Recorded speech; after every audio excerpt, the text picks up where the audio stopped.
साथ संगत जी, ये विचार आपका असली चेहरा दिखा देगी। चलिए साथ संगत जी शुरू करते हैं। प्यारी साथ संगत जी,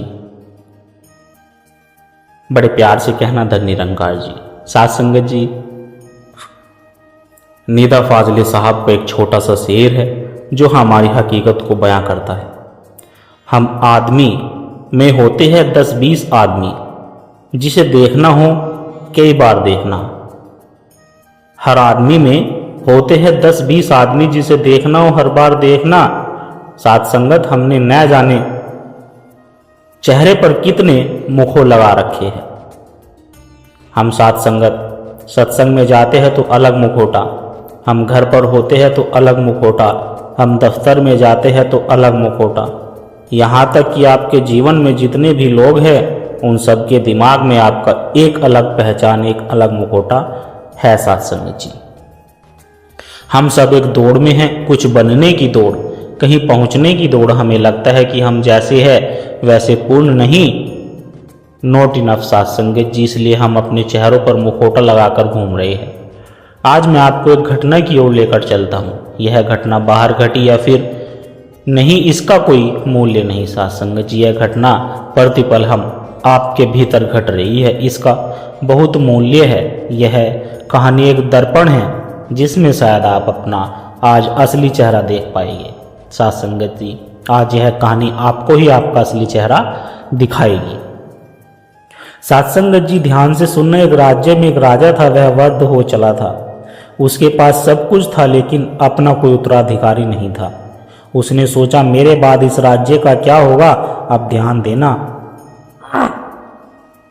उसने सोचा मेरे बाद मेरे राज्य का क्या होगा। अब ध्यान देना साथ संगत जी।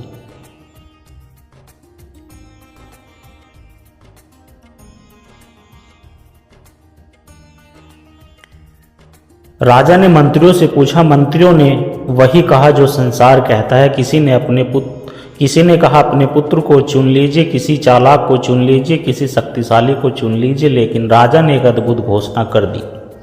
उसने कहा कि नहीं, कोई प्रतियोगिता नहीं होगी, कोई युद्ध नहीं होगा, बस एक साक्षात्कार होगा। जो मुझसे मिलने आएगा मैं उसकी आंखों में झांक कर तय करूंगा कि वह राजा बनने योग्य है भी या नहीं। साथ संगत जी, राजा ने एक और बात कही, उम्र की कोई सीमा नहीं, जाति का कोई बंधन नहीं, कोई भी आ सकता है। यह राजा कौन है? यह राजा वही अस्तित्व है, वही परमात्मा निरंकार है। वह अपने द्वार सबके लिए खुला रखता है। वह आपसे अपनी डिग्रियां नहीं मांगता, वह यह नहीं पूछता कि तुमने कितने शास्त्र पढ़े हैं। वह कहता है कि बस तुम आओ, जैसे हो वैसे आ जाओ। लेकिन क्या हम जैसे हैं वैसे जाने के लिए हिम्मत जुटा पाते हैं? नहीं जुटा पाते साथ संगत जी। यहीं से हमारा पाखंड शुरू होता है। उस राजा के एक गांव में एक साधारण सा लड़का था साथ संगत जी। गरीब था, खेती करता था। उसने सुना कि राजा बुला रहा है। उसके भीतर एक प्यास जगी। प्यास हम सब के भीतर है, उस परम पद को पाने की, राजा होने की। लेकिन जैसे ही उसने जाने का सोचा, उसने अपनी गरीबी याद आ गई साथ संगत जी। उसे लगा कि मेरे कपड़े फटे हैं, मैं राजा के सामने कैसे जाऊंगा, वह मुझे क्या समझेगा। आप भी यही करते हैं साथ संगत। जब आप मंदिर, मस्जिद या फिर गुरुद्वारे जाते हैं तो क्या आप वही होते हैं जो आप वास्तव में हैं? नहीं साथ संगत जी, आप वहाँ भी एक सजे धजे व्यक्तित्व को ओढ़ कर जाते हैं। लड़के ने क्या किया? लड़के ने भी वही किया साथ संगत जी। उसने पैसे उधार मांगे, उसने इधर उधर से जुगाड़ किया और अपने लिए एक बहुत सुंदर कीमती जैकेट सिलवाई। उसके पास अपने फटे कपड़े थे लेकिन उसने उन्हें उस नई चमकदार जैकेट से ढक लिया। यह जैकेट क्या है साथ संगत जी? यह जैकेट आपका अहंकार है, यह जैकेट आपका व्यक्तित्व है, यह वह झूठ है जो आप दुनिया को दिखाते हैं ताकि दुनिया आपको आदर दे। लड़का जैकेट पहनकर निकला साथ संगत। उसे लगा कि अब वह राजा बनने लायक हो गया है। कितना बड़ा भ्रम है। हम सोचते हैं कि अगर हम बाहर से सुंदर दिखेंगे तो फिर भीतर का अंधेरा छिप जाएगा। हम उधार की चीजें ओढ़कर परमात्मा को ठगने निकले हैं। लड़का राजधानी की ओर बढ़ा। वह मन ही मन रिहर्सल कर रहा था, मैं ऐसे बोलूंगा, मैं ऐसे चलूंगा, मैं राजा को प्रभावित कर दूंगा। वह भविष्य में जी रहा था साथ संगत जी। तभी अस्तित्व ने एक छोटा सा खेल खेला। राजमहल के पारकोटे के पास कड़ाके की ठंड में एक बूढ़ा भिखारी ठिठुर रहा था। उसका शरीर कांप रहा था, मौत उसके करीब खड़ी थी। उसने लड़के को देखा और कहा, बाबूजी बहुत ठंड है, कुछ ओढ़ने को दे दो, मेरे प्राण बचा लो। यहाँ रुके साध संगत जी, यह एक क्षण है चुनाव का। एक तरफ भविष्य का सपना राजा बनना, दूसरी तरफ वर्तमान की पुकार करुणा। आपका मन हमेशा गणित लगाता है। उस लड़के का मन भी बोला होगा, अरे पागल, यह जैकेट दे दी तो राजा के सामने क्या पहन कर जाएगा? तेरी सारी शान सारी तैयारी मिट्टी में मिल जाएगी। भिखारी तो रोज मरते हैं, राजा बनने का मौका रोज थोड़ी मिलता है।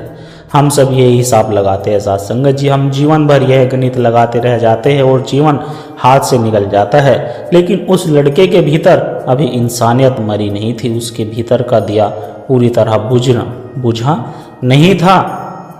उसने एक पल के लिए अपने तुकांसा को, अपने राजा बनने के सपने को दांव पर लगा दिया। उसने वह कीमती जैकेट, जो उधार की जैकेट थी, जो उसकी एकमात्र उम्मीदें थी, उतार कर उस भिखारी को दे दी। जैसी उसने जैकेट दी, वह वापस नग्न हो गया। नग्न का अर्थ साध संगत जी वह अपने असलियत में आ गया। कपड़े फटे साधारण वेशभूषा, संसार की दृष्टि में तो वह हार गया। साध संगत जी उसने अपनी सबसे कीमती चीज खो दी, लेकिन अध्यात्म की दृष्टि में उसने सब कुछ पा लिया, क्योंकि त्याग की एकमात्र संपत्ति है। साध संगत जो आपके साथ जाती है। वह लड़का राजमहल पहुंचा, डरा हुआ था, सहमा हुआ था। उसे लगा कि अब तो मैं रिजेक्ट हो जाऊंगा, राजा मुझे धक्के मारकर निकाल देगा। मेरे गंदे कपड़े, बाल बिखरे, हम अपनी असलियत से इतना क्यों डरते हैं? साध संगत जी अपनी नग्नता से इतना भयभीत क्यों है? वह राजा के कक्ष में गया। थोड़ी देर बाद राजा भीतर आया और तब साध संगत जी एक विस्फोट हुआ। लड़के ने राजा का चेहरा देखा और उसके पैरों तले जमीन खिसक गई, क्योंकि साध संगत जी जो सिंहासन पर बैठा था वह और कोई नहीं, वही बूढ़ा भिखारी था जो बाहर सड़क पर कांप रहा था। वही आंखें, वही चेहरा और बगल में वही जैकेट जो लड़के ने उसे उतार कर दी थी। साध संगत जी लड़का बिल्कुल सन्न रह गया, उसकी वाणी खो गई। उसने इशारों में पूछा, आप तो वही? राजा मुस्कुराया। उस मुस्कुराहट के साथ साध संगत जी पूरा अस्तित्व हंस रहा था। राजा ने कहा कि हाँ मैं वही हूँ। लड़के ने पूछा, यह कैसा मजाक है? आपने मेरे साथ ऐसा छल क्यों किया? मेरा जैकेट क्यों लिया? साध संगत जी अब राजा ने जो उसे उत्तर दिया, साध संगत उसने अपनी चेतना में गहराई से उतर जाने दी। यह उत्तर आपके जीवन की दिशा बदल सकता है। राजा ने कहा कि मेरे बच्चे, अगर मैं राजा के वेश में सोने चांदी से लादा हुआ तुम्हारे पास, तुम्हारे सामने आता, तो तुम वही करते जो एक गुलाम करता है। तुम मेरे पैरों में गिर जाते, तुम नाटक करते, तुम मुझे खुश करने के लिए झूठ बोलते। मुझे तुम्हारे मुखौटे नहीं देखने हैं। राजा ने कहा, मुझे एक राजा नहीं, एक इंसान चाहिए था, और इंसान की पहचान तब नहीं होती जब वह किसी ताकतवर के सामने खड़ा हो। इंसान की असली पहचान तब होती है जब वह किसी ऐसे व्यक्ति के सामने खड़ा हो, साध संगत, जो उसे बदले में कुछ नहीं दे सकता। जब तुमने उस ठिठुरते हुए भिखारी को देखा तो तुमने यह नहीं सोचा कि मेरा नुकसान होगा। तुमने करुणा को चुना, तुमने प्रेम को चुना, तुमने अपने अहंकार यानी कि जैकेट को उतार कर फेंका। और जो व्यक्ति अपने अहंकार को उतार कर फेंक सकता है वही इस राज्य का असली मालिक हो सकता है।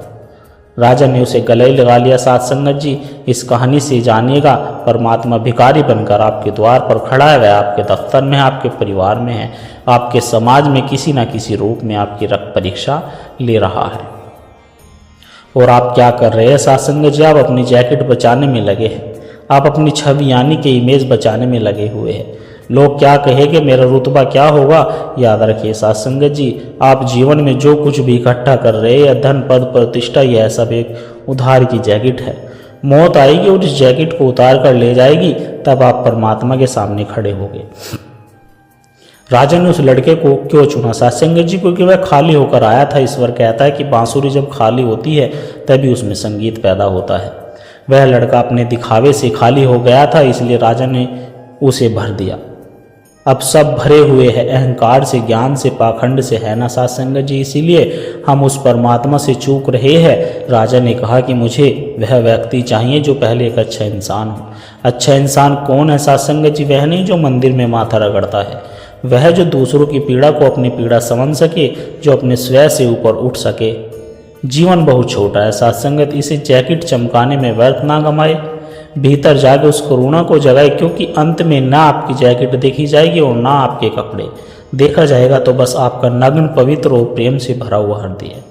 और अपने आसपास देखिए साथ संगत, हो सकता है वह राजा किसी सफाई वाले के रूप में, किसी गरीब के रूप में, किसी अनजान के रूप में आपकी करुणा की प्रतीक्षा कर रहा हो। दुआएं कमाइए, क्योंकि जिस दिन आपकी करुणा का स्रोत फूट पड़ेगा साथ संगत, उस दिन आपको किसी राज्य को खोजने के लिए जाना नहीं पड़ेगा। उस दिन आप पाएंगे कि वह आप स्वयं ही सम्राट है। जागे साथ संगत जी और देखिए वह राजा आपके भीतर ही मुस्कुरा रहा है। संतो यहीं से आपसे आज्ञा लेना चाहूँगा। कहने समझाने में कोई त्रुटि हुई हो तो दास को क्षमा कर देना। बड़े प्यार से कहना। धन्य निरंकार जी।